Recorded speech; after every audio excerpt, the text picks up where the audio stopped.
성경 구절을 하나 보겠습니다. 오바댜 1장 18절입니다.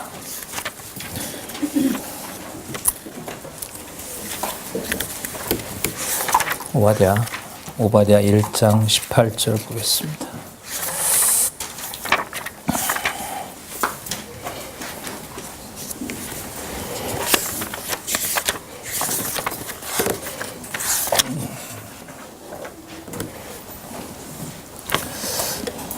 제가 읽겠습니다.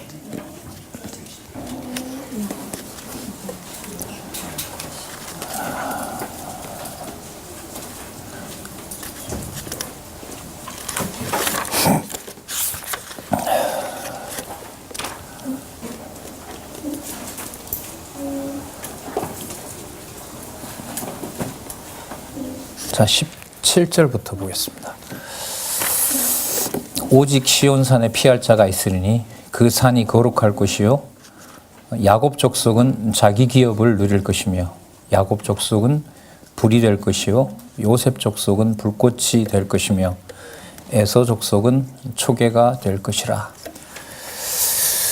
예, 우리 교재는 성경 강론 12권 6466페이지에 보시면 오바댜부터 미가까지 열방과 선민의 결국 예언이라는 내용이라 합니다. 이게 3위니까요. 2가 요엘에서부터 아모스까지였죠. 남북 왕조 패망과 회복 예언이 나왔습니다. 자, 연결을 위해서 지난 시간에 살펴봤던 아모스 끝부분이죠. 아모스 9장 8절을 제가 다시 한번 보겠습니다. 아모스 9장 8절 제가 읽겠습니다. 보라, 주 여호와 내가 범죄한 나라에 주목하여 지면에서 멸하리라. 그러나 야곱의 집은 온전히 멸하지는 아니하리라. 이는 여호와의 말씀이니라. 여러분 아모스도 그렇고 호세아부터 미가까지가 전부 북왕조가 패망할 때 남쪽 유다에 대해서 예언을 해준 내용입니다. 물론 예언 내용에는 북쪽 이스라엘에 일어날 일도 예언이 되어 있고 남쪽 유다와 연관된 일도 있고 또 하나는 열방과 연관된 일이 있습니다. 그 열방을 이해를 하실 때 이웃에 있는 대적들이죠. 그 전까지는 이웃에 대한 이웃 대적들을 얘기를 할 때 소선지서의 특징 그리고 선지서의 특징은 뭐냐면 이방 대적에게 여호와 하나님께서 하신다는 사실을 알려준다는 겁니다. 그러니까 아수르나 바벨론 제국이나 이제 다음에 나타나는 페르시아 제국이나 헬라 제국이나 로마 제국이나 그 제국들이 그 제국이 힘이 강하고 그 제국이 주인이 아니라 여호와 하나님이 관여한다는 사실을 남쪽과 유다에게 알려줘요. 남쪽 백성, 남쪽 유다와 이스라엘 전체에게 알려줍니다. 그게 무슨 의미가 있냐면 남쪽 유다가 멸망하고 또 북쪽 이스라엘이 멸망할 때 열방에게 여호와의 신이 관여하고 여호와 하나님께서 해가신다는 사실을 알려주면서 열방과 관계된 여호와로 계시를 한다는 거예요. 그래서 우리 구절 여러 번 나왔었고 확인했었죠. 아수르는 내가 준비한 내 지팡이다, 내 막대기다 라고 얘기를 합니다. 그걸 굳이 밝혀줘야 되는 이유는 이 열방에 대해서 하나님께서 우리 호세아에서부터 시작했었죠. 범죄한 아담을 징책하는 걸로 남쪽 유다와 북쪽 이스라엘에게 연결을 시키죠. 그러면서 열방에게 여호와 하나님의 이름을 알려주신다라는 내용을 호세아서부터 하고 있습니다. 그게 다니엘서 끝부분에 보면 성민 나라가 서는 과정에 이제 누가 거기에 들어오게 되죠? 그죠? 제국들이 침략해 들어오는 거 되죠. 근데 그 들어온 침략한 제국들이 이제 소선지서에 오면 이제 12부분으로 되어 있는데 이제 크게 보면 북쪽 이스라엘이 망할 때도 저게 내가 쓰는 막대기다라는 걸 분명히 알려줘요. 그러면서 당신 이름을 이방에게 알려줍니다. 그 대표적인 예가 바로 요나서입니다. 요나서예요. 그럼 요나서에만 그게 나오는 게 아니고 호세아부터 시작해서 북왕조 패망 시대에 예언하셨던 내용 중에 오늘 뭐 이 정도 갈 수 있겠죠. 스바냐까지 열방을 치기도 하지만 그 열방 중에 누가 남아 있냐면 여호와를 깨닫고 돌아올 자가 있다는 사실을 얘기를 합니다. 물론 그 중심에는 남쪽 유다의 회복과 함께 시작이 됩니다. 그래서 구원이 시온에서부터 나온다는 것은 너무너무 중요한 사실입니다. 그러니까 반드시 시온을 열어야 돼요. 그러니까 남쪽 유다 왕국과 남쪽에 있는 성전을 반드시 그 문을 열어야 됩니다.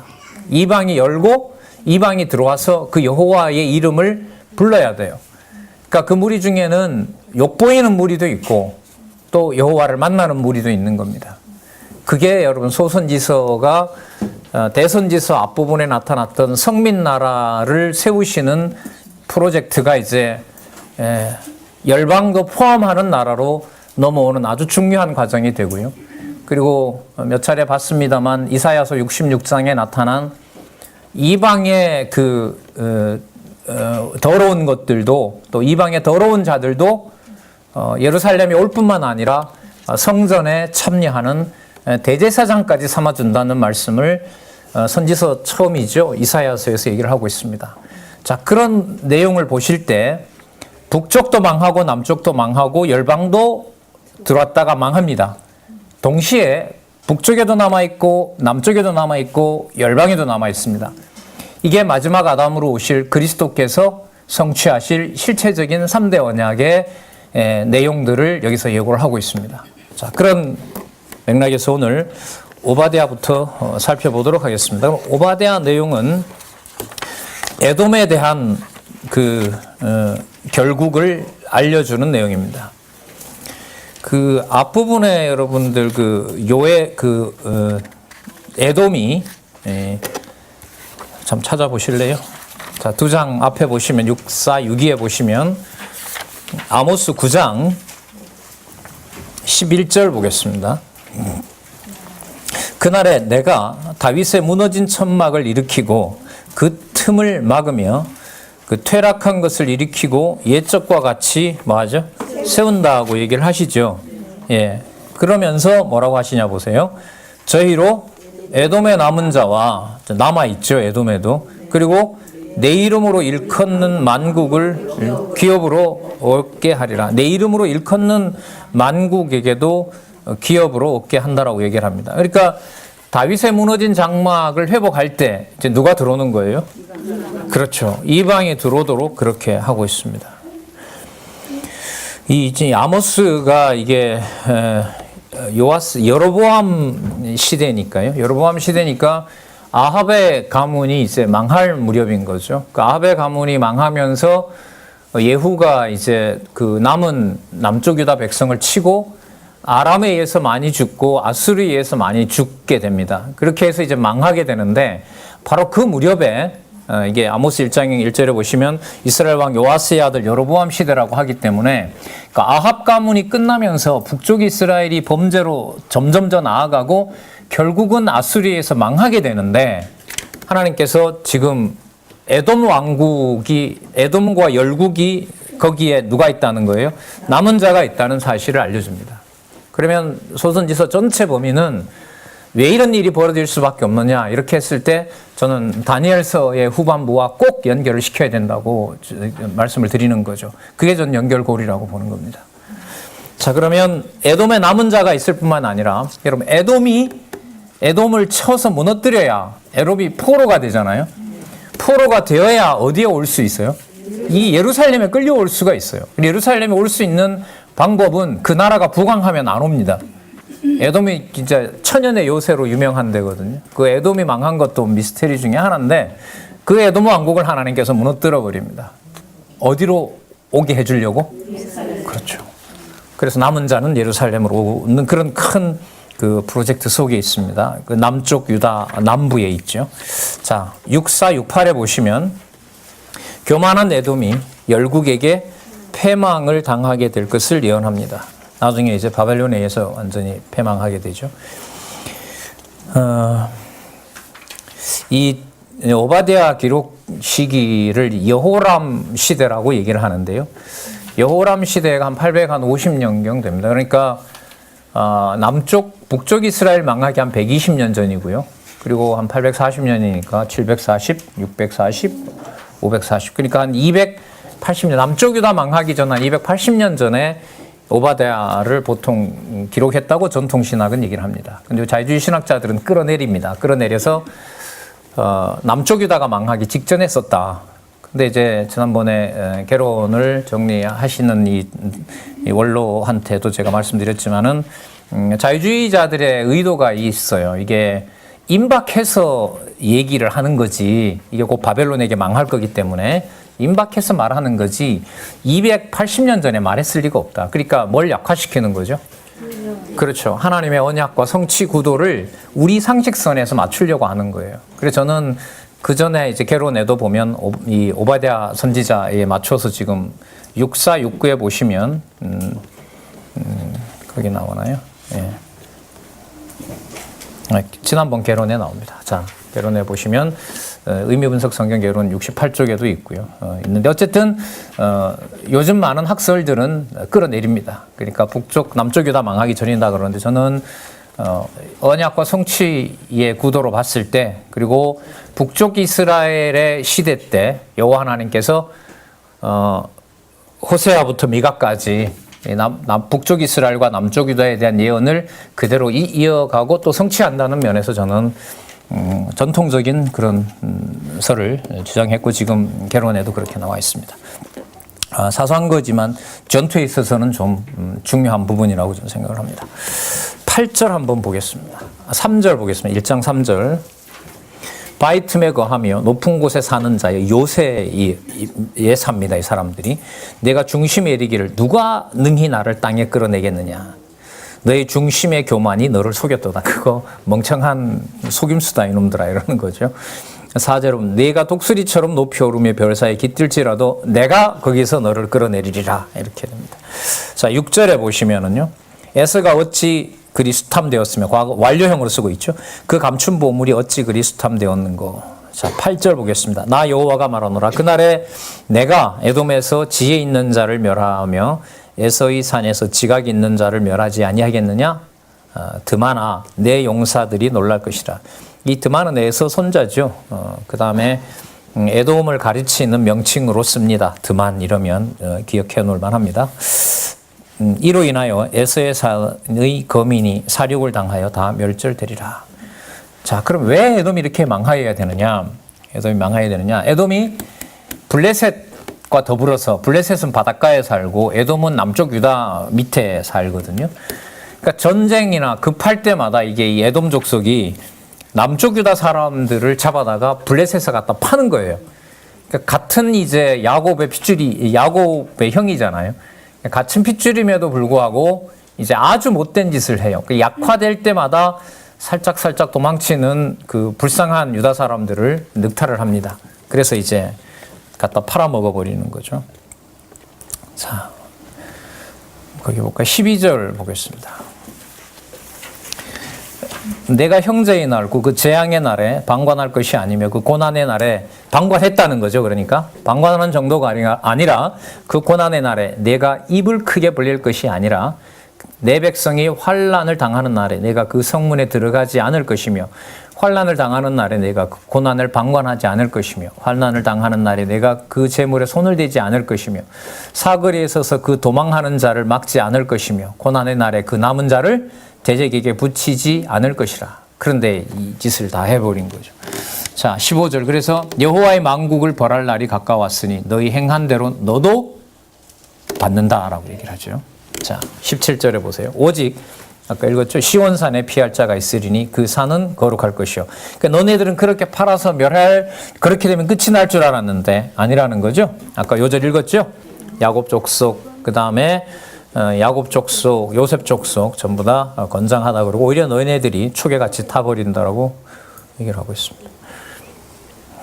20절 보겠습니다. 19절 보겠습니다. 남방 사람은 에서의 산을 얻을 것이며 평지 사람은 블레셋을 얻을 것이요 또 그들이 에브라임의 들과 사마리아의 들을 얻을 것이며 베냐민은 길르앗을 얻을 것이며 사로잡혔던 이스라엘의 뭇자손은 가나안 사람에게 속한 땅을 사르밧까지 얻을 것이며 예루살렘에 사로잡혔던 자 곧 스바랏에 있는 자는 스바랏은 그 예루살렘에서 끌려온 포로들이 나중에 살게 되는 곳입니다. 자, 스바랏 이게 이 포로지치고는요 멀리 있는 곳입니다. 이게 뭐 좀 찾아보니까 이게 스페인에 사는 그 유대인 포로들을 스바임이라고 나옵니다. 그러니까 하여튼 멀리 있는 예루살렘 사람들. 그러니까 블레셋에게 팔았어요. 그래서 블레셋에 배를 태워서 절대로 예루살렘으로 멀리 올 수 없는 그런 요나가 여러분 갔던 데 있죠. 다시스 방향으로 보내버린 거죠. 그런데 그곳에서도 앞으로 어떻게 한다? 너네들은 팔았지만 그들은 반드시 돌아온다. 그리고 오히려 너네들이 살던 땅을 뭐 한다? 지배하게 된다. 이런 약속입니다. 12절 볼게요. 구원자들이 어디에서 올라와요?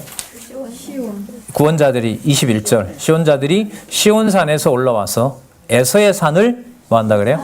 심판하리니 나라가 여호와께 속하리라. 이렇게 나옵니다.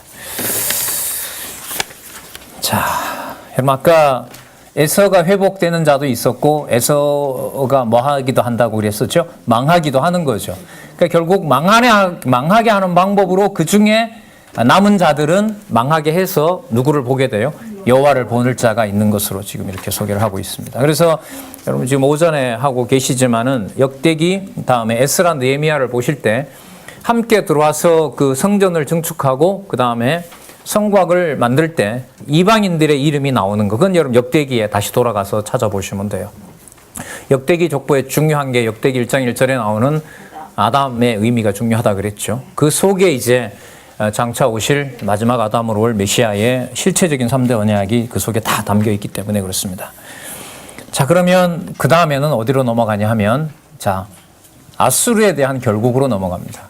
아수르의 결국은 심판이 아니라 뭐죠? 구원이라는 내용이 바로 요나서의 핵심입니다. 그러니까 연결을 시켜 나가는 것이 여러분 중요합니다. 요나서. 그러니까 요나서 앞부분에 나타난 오바댜, 그 다음에 요나서 다음에 뭐가 나오죠? 미가. 그 연결고리를 잡으셔야 됩니다. 그걸 중심으로 말씀을 드리도록 그렇게 하겠습니다. 그러니까 요나서를 빼고요. 요나서를 빼고 오바댜 읽고 미가서 읽어도 패망 회복을 설명하는 데는 아무 문제가 없어요. 근데 우리에게 충격을 전해주는 것이 바로 이 요나서입니다. 요나가 상당히 성질도 더럽고요. 아주 그 국가에 대한 충성심이 대단하고요. 자기 민족에 대한 어떤 애착도 너무 강하고요. 인간적으로 보면. 그리고 자기 할 말 다 하고요. 이런 자예요. 그런 내용들을 찾아 드릴 테니까 그 내용의 핵심은 뭐냐 하면 이유는 하나예요. 요나가 볼 때는 인간적으로. 왜 저 아수르가 들어와야 되냐는 거예요. 저 아수르를 야곱 족속에 넣으면 안 된다는 거죠. 그 아수르가 성산에 오면 안 된다는 거예요. 그러니까 이게 여러분 누구의 마음이죠? 유대인들의 마음인 거죠. 나중에 사도 바울을 죽이려고 했던 사람들이 바로 요나의 마음이에요. 이게 이루어져야 돼요. 그러니까 이렇게 보시면 되죠. 왜 유대인들이 이방인이 아니고요. 유대인들이 40명이 사도 바울을 죽일 수밖에 없었느냐? 죽이려고 했느냐? 그 근거가 요나서가 있기 때문이다. 이렇게 보시면 돼요. 자, 어느 정도로 싫어하지만 여호와 하나님께서는 제국들을 12만 명이라 그랬죠. 유대인들보다 남쪽 유다보다가 더 철저하게 회개를 시키잖아요. 짐승까지 다 그냥 금식시키고 유대인들도 그렇게 하지는 않습니다. 뭐 짐승을 금식시키긴 하나요? 그런 건 안 했거든요. 근데 그렇게 성결을 해버려요. 이방 땅 아수르를 너무너무 아름다운 하나님의 성전에 백성들이 거하는 대로 얘기를 하니까 요나가 이 사실을 받아들일 수가 없는 겁니다. 자, 뭐 전체 과정은 여러분들 아시니까요. 자, 낯을 피하여 반대쪽으로 갑니다. 니느웨는 오른쪽 동북쪽에 있고 다시스는 왼쪽에 배를 타고 가야 되는 데라고 알고 계시면 됩니다. 자, 지금부터 살펴보도록 하겠습니다. 3절 볼까요? 1절, 2절, 3절을 보겠습니다. 여호와의 말씀이 아미떼의 아들 요나에게 임하니라. 이르시되 너는 일어나 저 큰 성읍 니느웨로 가서 그것을 쳐서 외치라. 악독이 내 앞에 상달하였음이라 하니라. 그러나 요나가 누구의 낯을 피하여? 자, 이거 잘 보세요. 그러니까 요나가 여호와의 낯을 피하죠. 그 3절 끝에 보시면 여호와의 낯을 피하여 또 나오죠. 그다음 4절에 보시면 주어가 여호와께서 대풍을 대적하여 이렇게 나오죠. 나중에 그리스도께서 자연 만물을 통치하실 것에 대한 예표인 게 분명하고요. 자, 이제 풍랑을 만나게 되고 7절 끝에 보시면 제비가 요나에게 뽑힌 거죠. 하나님 정해놓고 그 방식으로 요나를 뽑히도록 하신 거죠. 물어요. 너 누구냐? 너 누군데 이런 상황에 가서 잠을 자고 있느냐? 9절에 보겠습니다. 그가 대답하되 나는 누구라 그래요? 그러니까 너네들 종하고 다르다. 나 여호와를 믿는 나 히브리 사람이다. 잘 보세요. 이 장면을. 누구를 소개해요 지금? 잘 보시기 바랍니다. 그렇죠. 그가 대답하되 나는 히브리 사람이요 바다와 육지를 지으신 하늘의 하나님 여호와를 경외하는 자로다. 그 다음에 10절에 보면 자기가 여호와의 낯을 피했다라는 걸 그 사람들에게 얘기합니다. 자, 그래서 10절에 보시면 자기가 여호와의 낯을 피함인 줄 그들에게 고하였으므로 신이 진노하신 거잖아요. 여호와께서 무리가 알고 심히 두려워하여 이르되 내가 어찌하여 이렇게 행하였느냐. 자, 누구의 이름을 듣고 두려워해요? 이방인이 여호와의 이름을 듣고 여기서 두렵고 떨고 있는 거죠. 그럼 이 상황이 여러분 누구에게 알려지냐 하면 바로 니느웨에 알려지는 거예요. 그 니느웨 백성이 돌아온 이게 아니라 이 처음서부터 시작할 때 히브리 사람인 요나가 뱃속에서부터 배를 탈 때부터 풍랑이 시작이 되고 거기 있던 사람들에게 누구 이름을 얘기를 해요? 여호와의 이름을 알려주게 돼요. 자, 이 사람들이 처음엔 집어 던지지 않죠. 바다로 안 던집니다. 그래서 11절, 13절에 보면 나를 던지면 된다 이랬더니까 내 때문에 이게 일어났다. 자, 그런데 13절에 그러나 그 사람들이 힘써 노를 저어 육지에 돌리고자 가다가 바다가 그를 향하여 점점 더 흉흉함으로 능히 못합니다. 그러니까 오도 가도 못하는 상황이 돼버렸어요. 나가고 싶어도 못 나가고.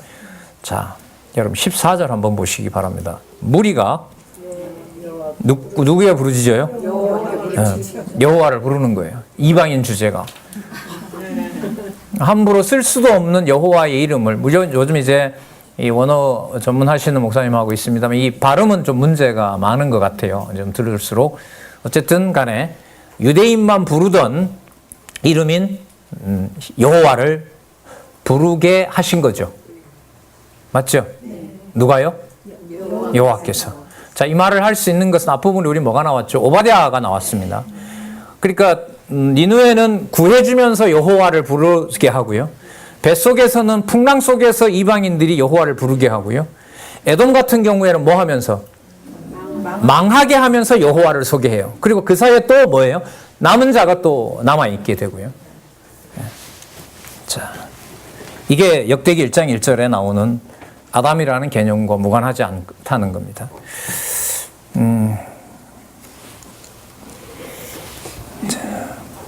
14절에요. 무리가 여호와께 부르짖어 가로되 여호와여 구하고 구하오니 이 사람의 생명 까닭에 우리를 멸망시키지 마옵소서. 무죄한 죄를 우리에게 돌리지 마옵소서. 주 여호와께서는 주의 뜻대로 행하시니이다. 별소리를 다 하죠. 예, 이방인 주제에. 예, 어떻게 알았을까? 저는 이제 어떻게 알았을까 이거보다가 왜 이런 기록이 여기 나올까 이거죠. 이게 왜 오바댜 다음에 여기 나오고 왜 요나서 다음에 뭐가 나오죠? 왜 미가가 나올까? 이 짧은 내용을 12명이나 등장해서 이렇게 짧으면서도 내용은 분명한 패망과 회복. 다 패망시키고 여러 종류들, 그런 의미에서 여러 열방들이 들어가는 회복을 할 것이라는 내용의 지금 큰 흐름이 소선지서에 있는 겁니다.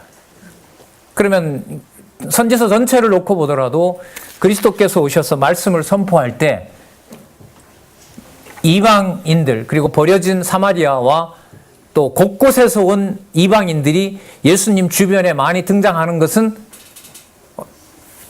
낯선 일이다? 아니면 너무나 당연한 일이다? 그 근거가 어디에 있다? 선지서에 있다. 그럼 선지서를 정리를 하지 않고 마태복음으로 갈 수가? 전 가면 안 된다고 보는 거죠. 예. 구약은 쉽고, 구약은 어렵고, 신약은 쉽고. 아니요, 그렇지는 않습니다. 다 어려우면 다 어렵고요. 진짜 쉬우면 다 쉬운 겁니다. 예.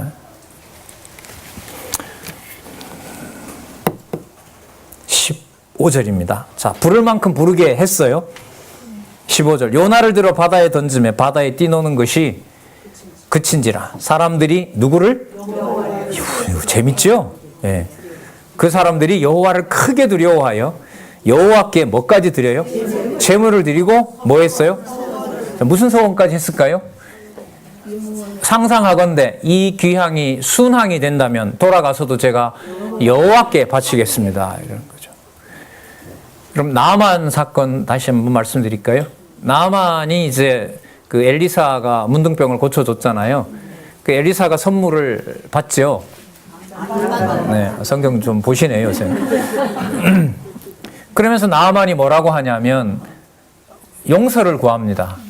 제가 돌아가서 우리 신전에 들어갈 때 이 땅에서 제가 흙을 가져갑니다. 근데 흙을 가져가는데 제가 제 신당에 들어가야 됩니다. 제 나라로 돌아가면. 그러나 저는 경외의 제사를 누구한테? 여호와한테 드리고 싶은데 엘리사 선지자여, 당신이 이걸 저한테 허락을 좀 해주십시오. 여러분, 그게 율법에 의하면 가능해요, 안 해요? 어디 자기네 동네에 가서 여호와를 불러요? 말도 안 되죠. 그리고 아람에게는 엘리사 선지자가 많은 표적으로 여호와의 이름을 알려주죠. 봉사로 했다가 가지고 불멸과 불병거 표적도 많고 상당히 많이 나옵니다. 그러니까 나만 장군에게 예루살렘에 있는 흙을 싸서, 이스라엘 땅에 있는 흙을 싸서 주면서 가하니라 그럽니다. 평안히 돌아가라 그러죠, 엘리사가. 그럼 가서 너 신당에는 들어가되 누구를 기억하고? 그렇죠, 여호와를 기억하고 살라. 이게 여러분 선지서와 무관한 게 아닙니다. 열왕기가 아시는 것처럼 이탈된 왕조를 뭐 하는 거죠? 패망시키는 거죠. 그런데 소선지서의 눈으로 보면 패망한 나라를 멸망시킴으로 해서 북쪽에만 갇혀있는, 북쪽에만 있던 여호와 이름을 어디에도 알려줘요? 이방에게도 열어 제키겠다는 겁니다. 그러니까 북쪽 그 여로보암 2세가 정복했던 땅 북쪽 경계가 바로 니느웨와 맞닿아 있습니다. 이것도 좀 사실 흥미로운 내용인데요. 이 요나서 내용에 보면 니느웨가 회개하잖아요. 어디에 있는 신을 같이 섬기게 돼요? 예루살렘에 있는 여호와를 같이 섬기게 된단 말이에요. 이 아수르 제국이. 그죠? 근데 이 아수르 제국이 누구를 치러 와요? 북쪽 이스라엘을 치고 히스기야 시대 때 남쪽 이스라엘을 또 치러 와요. 이 하나님 하시는 일이에요, 이게. 네. 흥미로운 부분도 많고 여호와 계시로 정리돼야 될 부분도 조금 있어요. 이게 흥미로 이렇게 그냥 읽어 나갈 사안은 아니에요.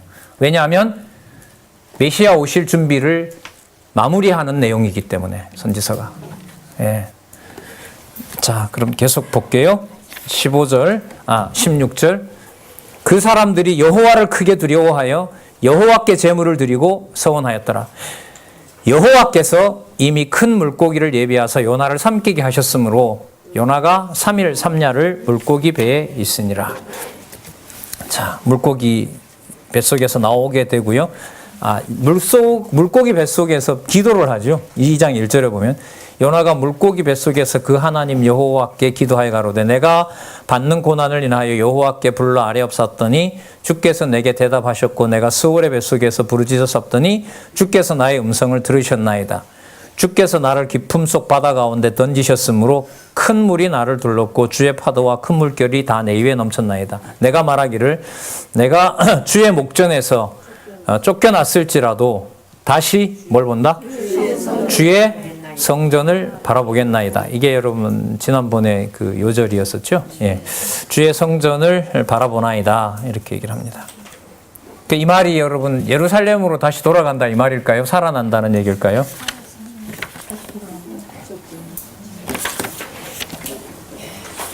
자, 해설 좀 보겠습니다. 6480에 보시면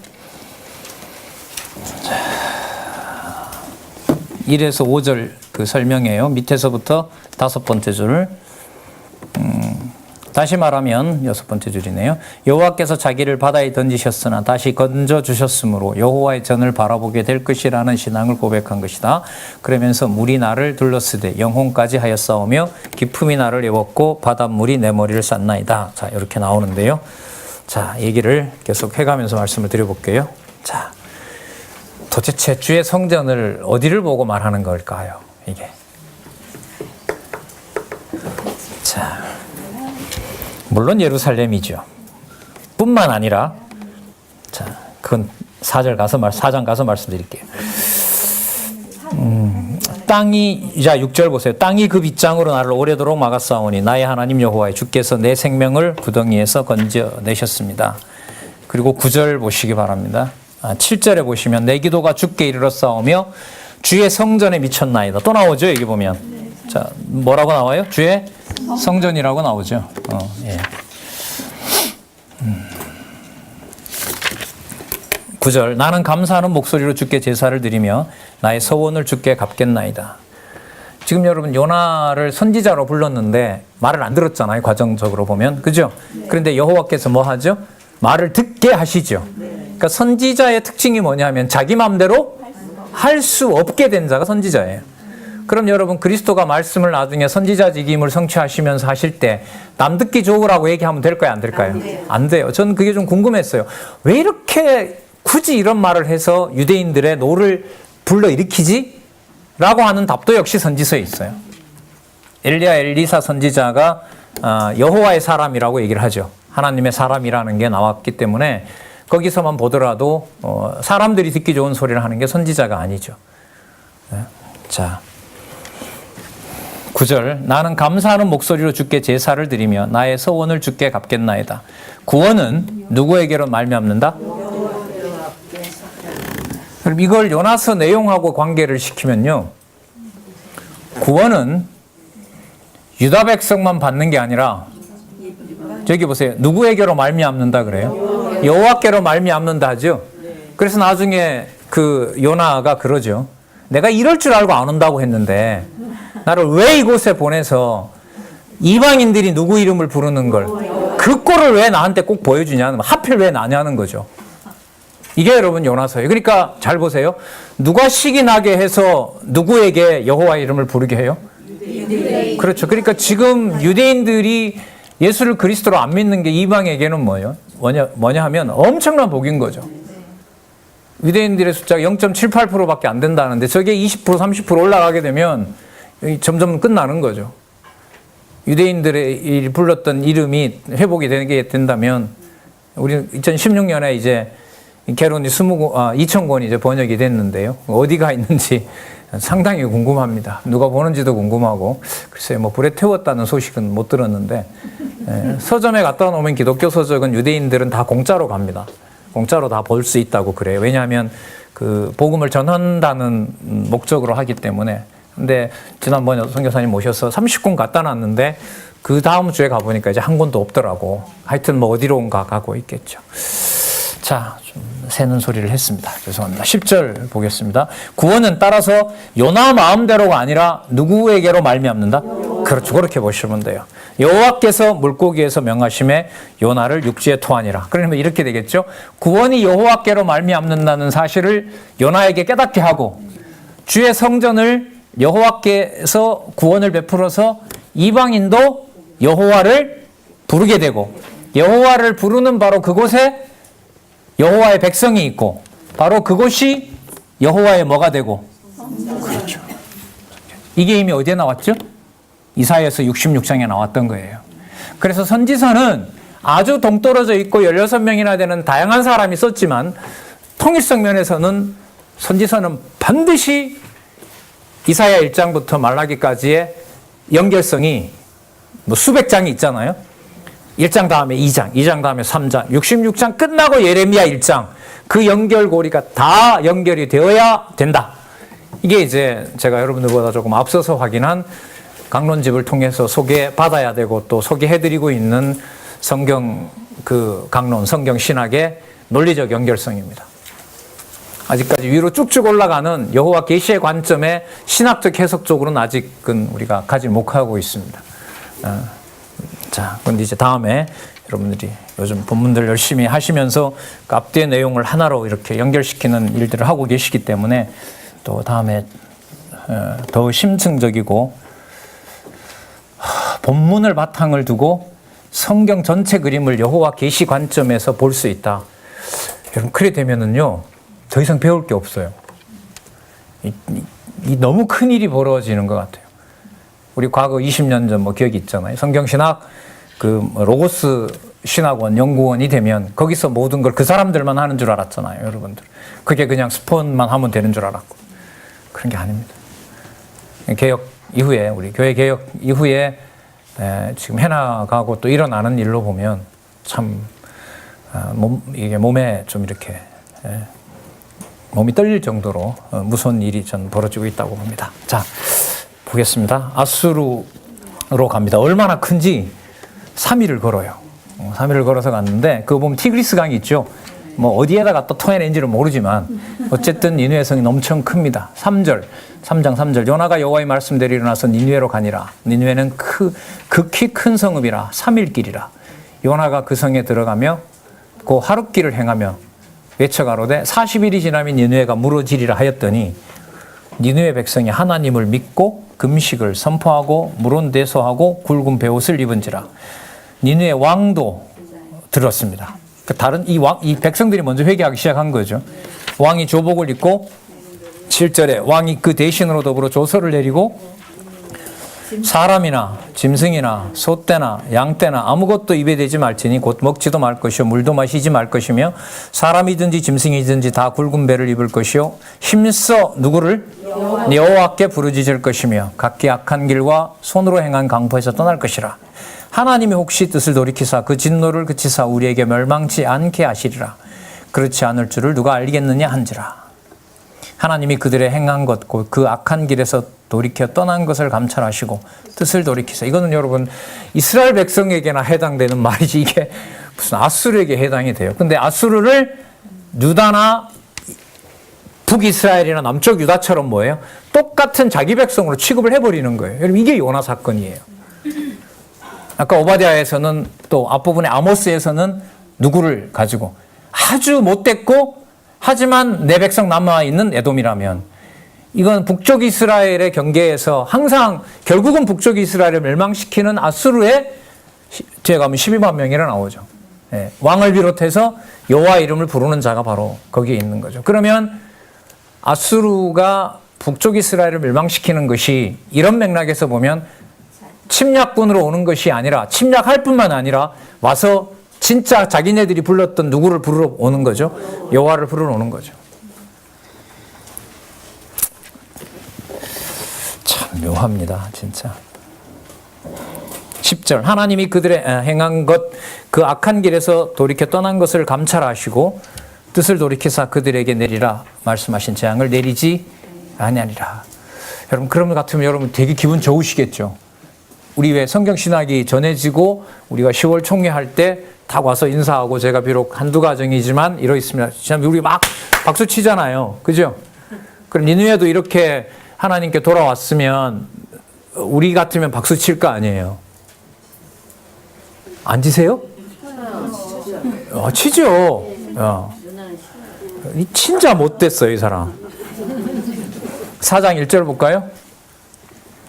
요나가 심히 싫어하고 노해요. 이게 이 인간이에요? 이런 인간이에요, 요나가. 그러니까 이게 참 할 말 다 해요. 끝에 가면 나중에 나와요, 이게. 자, 2절에 보면 여호와께 기도하여 가로되 여호와여 내가 고국에 있을 때에 이러하겠다고 말씀하지 아니하였습니까? 난 내가 왜 이 꼴을 봐야 되냐는 겁니다. 제가 그래서 안 간다고 했지 않습니까? 다른 사람 보내지.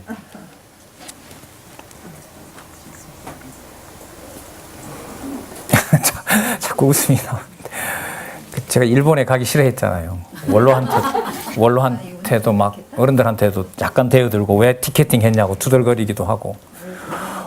갔는데 막 너무 열심히 공부하는데 이건 내가 안 해도 되는데 왜 이렇게 이렇게 열심히 공부하지.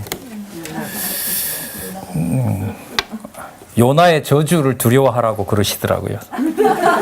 뭐 제가 요나급은 아닙니다. 뭐 그 정도는 아니고 뭐 이게 이렇게 받은 우리 교육의 풍토상 막 너무너무 이게 막 싫잖아요, 사실. 근데 여러분 그렇지도 않아요. 나중에 기회가 되면 이 동아시아 근대사 기독교 역사에 보면 일본 몫이 커요. 이게 어쩔 수가 없어요. 그렇다고 좋아할 수도 없고 좋아할 수도 없고 그것까지만 하죠. 그렇습니다. 네. 주께서는 은혜로우시며 자비로우시며 노하기를 더디하시며 이내가 그 시사 뜻을 돌이켜 재앙을 내리지 아니하시는 하나님인 줄을 내가 알았어요. 딱 가라고 하는 순간 요나는 안 거예요. 모세에게 했던 이런 건 돼요. 광야에서 하나님을 어겼을 때 언약의 자손을 보호해 주는 건 좋아요. 요나는. 근데 그걸 누구에게까지 적용하는 건 싫어요. 이방인에게까지 적용하는 건 싫어요. 여러분 빨리 통합됐으면 좋죠. 솔직하게 우리 한번 대답해 볼까요? 당한 상처가 좀 있잖아요, 우리가. 예? 우리가 맞고서는 하지 않았지만 빨리 같이 돌아와 말씀 들으면 좋으시죠, 여러분? 아니요가 나왔네요. 제가 만족스러운 답이 나와서 그냥 넘어가겠습니다. 안 넘으면 계속 몰아붙이려고 했거든요. 사악하죠, 사실. 말씀 같이 듣는 것도 내 기준이 안 맞으면 싫어요.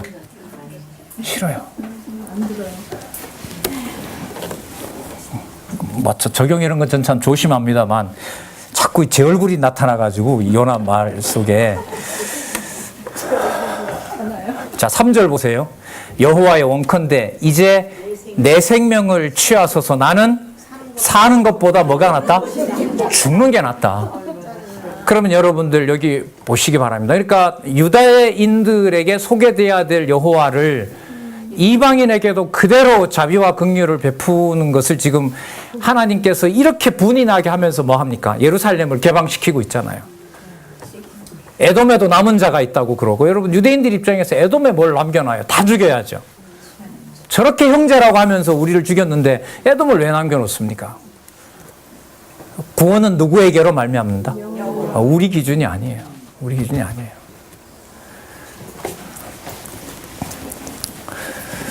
자, 죽는 것이 내게 나음이니이다. 여호와께서 이르시되 너의 성냄이 어찌 마땅하지 아니야. 내가 안다. 네 열받는 거 내가 알긴 아는데. 그러면서 이제 초막을 하나 짓고 이 동네가 어떻게 됐는지 이제 보러 이제 동산에 올라간 거죠. 근데 여러분들 여기도 좀 생각해 볼 게 있는데요. 하나님께서 망하지 않게 하신다고 했기 때문에 동산에 올라갔을 때는 망하는 걸 보러 올라가는 걸까요? 아니면 흥하는 걸, 안 망하는 걸 보러 갈까요? 아니죠. 이미 여호와께서 구원을 전하라고 했고 거기 있는 사람들이 회개하고 돌아오잖아요. 그럼 뭘 구경하러 올라가야 돼요? 그렇죠. 안 망하는 걸 구경하러 가죠. 그럼 여러분 여기 보세요. 요나를 통해서 얘기했던 대로 주께로 말미암는다라고 얘기했잖아요. 그리고 아까 보세요. 요나가 내가 다시 뭘 보게 된다 그랬어요? 주의 성산을 본다 그랬죠. 근데 주의 성산의 모습을 어디서 더 구경하게 되는 거예요? 어디에 올라가서? 니느웨 동산에 올라가서. 이게 여러분 준비해 놓은 열방에 대한, 이방에 대한, 교회에 대한 약속이에요. 교회가 좀 편치 않다고 늘 말씀드리잖아요. 네. 자, 6절 보겠습니다. 여호와 하나님께서 초막을 지으니까 6절에 보면 주어가 누구죠? 하나님 여호와께서 박농쿨을 준비하사 요나 이에 가리우게 하셨으니 이는 그 머리를 위하여 그늘이 지게 하며 그 괴로움을 명쾌하려 하심이었더라. 병 주고 약 주고 다 하시죠. 저 같으면 이렇게 안 해요. 있던 것도 다 걷어가지고 바짝 바짝바짝 말려가지고 땀 다 빼고 이게 바로 내가 해나가는 일이고 이 선지자가 바로 이런 거다 이렇게끔 할 것 같아요. 처음서부터 아예 자비를 베풀지 않고. 요한은 그렇게 하지 않습니다.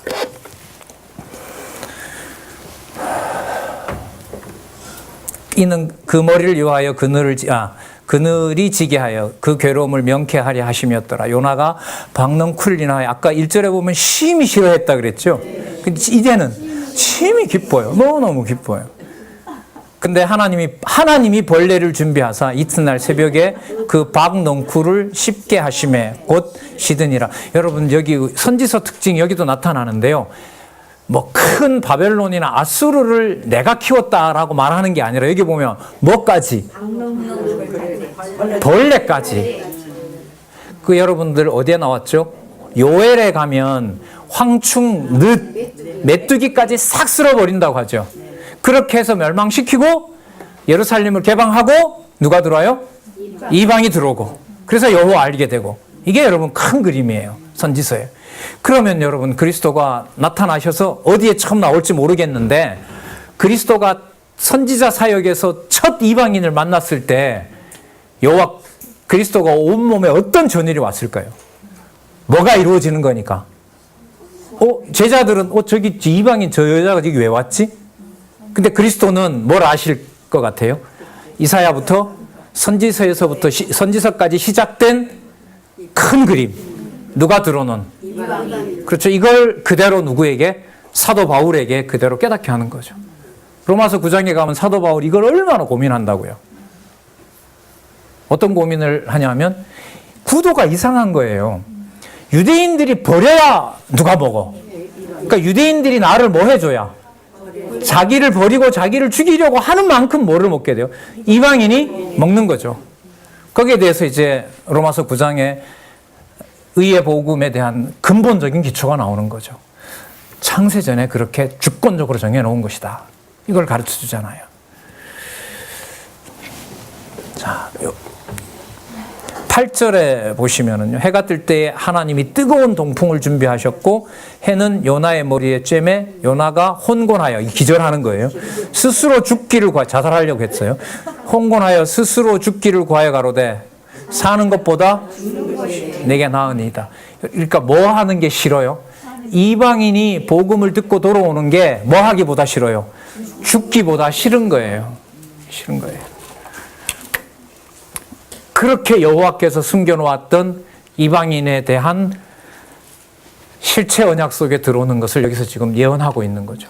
그래서 여러분 로마서 16장 25절 끝에 가면 사도 바울이 로마에 있는 유대와 이방이 함께하는 교회가 서는 것이 만세전에 감추었던 하나님의 복음이 이루어지는 것이다라고 칭의의 복음을 마무리합니다. 어디에 약속이 이루어진 거죠? 창세전 언약이 이루어졌다는 사실을 사도 바울로 하여금 정리하도록 하는 내용이 로마서 16장 마지막 2절인가 3절인가에 나옵니다. 유념할 필요가 있죠. 자, 10절에 보면 여호와께서 가라사대 9절 볼게요. 하나님이 요나에게 이르되 네가 이 박넝쿨을 인하여 성냄이 어찌 합당하냐. 그가 가로되 내가 성내어 죽기까지 할지라도 합당하나이다. 끝까지 죽으면서도 요나가 못됐다는 게 아니고요. 목숨이 다해도 이방인이 들어오는 건 싫은 거예요. 유대인은. 그것도 한두 명이면 봐줄 만한데 아수르 나라 전체가 회개를 한다? 이건 이 하나님 하시는 일입니다. 하나님의 사역이고 내가 하는 일이다라는 것에 분명한 증거가 이렇게 됩니다. 멋있죠? 요나가, 그죠? 성내어 죽기까지 할지라도 내 말은 합당합니다. 이런 거 아니에요? 예. 여호와께서 가라사대 내가 수고도 아니하였고 배양도 아니하였고 하룻밤에 났다가 하룻밤에 망한 이 박넝쿨을 내가 아꼈거든. 하물며 이 큰 성읍 니느웨는 좌우를 분변치 못하는 자가 12만여 명이요 육축도 많이 있나니 내가 아끼는 것이 어찌 합당치 아니하냐. 니는 네 맘대로 하고 나는 내 맘대로 못하냐? 마치 친구처럼, 맞죠? 친구처럼 아주 그야말로 요즘 말하는 인격적으로 충분히 납득되도록 자, 여러분 큰 틀로 가보겠습니다. 북왕조 패망되던 시대에 누구에 대한 구원을 확증해주고 있어요? 예, 이방에 대한 구원을 여기서 확증해주고 있습니다. 자, 그렇다고 해서 아수르 제국을 하나님께서 다 살려놓지는 또 않습니다. 예, 그게 여러분 미가에 가면 그 내용이 나타납니다. 그러니까 아수르를 포함한 선민들이 결국은 어떻게 되냐 하면 망하고 그 사이에 누가 있어요? 돌아올 자가 있다는 사실을 미가서를 통해서 살펴주는데요. 이 미가서도 이 연결이 상당히 흥미로워요. 여러분 이 미가서 요절을 일단 잠시 소개를 하고 어쨌든 이번 기회에 지금 오늘 제가 이렇게 말씀드리는 거 물론 뭐 여러분들의 의견도 얼마든지 개진할 수가 있고 또 더 좋은 연결성을 여러분들이 제안할 수도 있습니다. 뭐 기회가 되면 얼마든지 같이 공부할 수 있었으면 좋겠고요. 저는 아까 요나서를 마치고 미가서에 아까 여러분 우리 이 시간에 그 여호와께서 준비하신 이방의 구원 그리고 메시아가 이루실 실체적인 3대 언약 속의 이방인들의 위치 그 내용을 얘기하면서 미가서의 요절을 보도록 할게요. 자 보겠습니다. 미가서 요절 5장 2절을 한번 볼게요.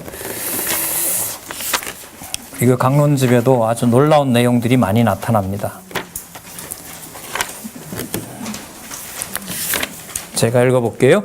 5장 2절 베들레헴 에브라다야 너는 유다 족속 중에서 작을지라도 이스라엘을 다스릴 자가 네게서 네게로 나올 것이라. 그의 근본은 상고의 태초니라. 그러니까 창세전에 계획되었던 바다. 창세전에 이미 작정되어 있는 것이다. 그럼 여러분 아까 요나서를 가지고 오면 요나가 따지면 따질수록 하나님은 점점 어디로 거슬러 올라갈까요? 야, 나한테 대들지 마 이거. 창세전의 영원한 계획 속에 이른바 아들과 메시아와 나와 성경과 더불어 이미 약속해 놓은 거야. 그걸 거부한다고 하면 안 되지, 그건. 물론 육의 몸을 입고 오신 그리스도는 한 번도 하나님 아버지께서 정해놓은 것을 거역한 적이 없어요. 거역하셔도 안 되고. 그럼 그는 메시아가 아니기 때문에. 자, 그래서 뒤에 나오는 상고부터 태초에 있던 그 메시아는 자, 누구도 안고 간다? 에돔도 안고 가고, 여기 보시면 누구도, 그렇죠. 아수르도 안고 간다. 그러나 다는 아니다. 골라낸다. 남은 자가 있다. 그게 여러분 이제 미가서에 가면, 종합적으로 나옵니다. 그러니까 북도 치고, 남도 치고, 이방도 치지만, 북에도 있고, 남에도 있고, 열방에도 있고, 이런 구조로 가요. 그걸 그리스도가, 회개하라, 천국이 가까웠느니라 하시면서, 마지막 아담으로 오면서 이루시는 내용이 짠 하면서 이제 5장에서부터 시작합니다. 뭐 하면서요?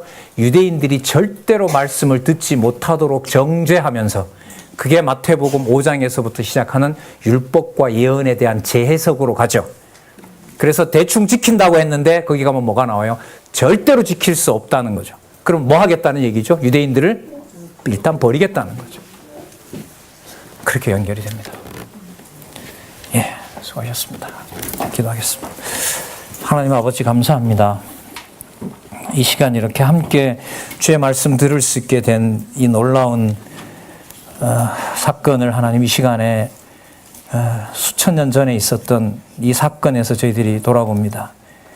그렇게 아무것도 노력하지 않았고 어떤 것도 진리를 받을 준비가 되어 있지 않은데 하나님 이 땅에서 이렇게 빠른 시간에 진리의 말씀을 듣게 되고 말끝마다 창세전 영원하신 하나님을 저희들이 함께 찬양할 수 있게 된 이 놀라운 복을 하나님 감당할 수가 없습니다. 주신 분 여호와께서 주셨습니다. 여호와를 아버지라 부를 수 있도록 해주셨습니다. 더 진리의 말씀 좋아하게 해주시고 각자 받은 자기 자리에서 또 각자 받은 자기 은사를 통하여 하나님 여호와 살아계신 것을 확증해 나가는 주의 귀한 우리 선후배 또 동역자들 될 수 있도록 성령 하나님께서 인도해 주시옵소서. 예수님의 이름으로 기도드렸습니다. 아멘.